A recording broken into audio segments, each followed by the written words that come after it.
মনে রং লেগেছে, টুনি নাকি সিনেমার নায়িকা হয়েছে। রং লেগেছে, টুনির রং লেগেছে, টুনি নাকি সিনেমার নায়িকা হয়েছে।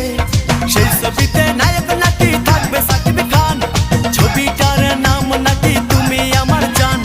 টুনির জ্বালায় এবার আমার যাবে রে প্রাণ, যাবে রে প্রাণ। রং লেগেছে, মনে রং লেগেছে, টুনি নাকি সিনেমার নায়িকা হয়েছে।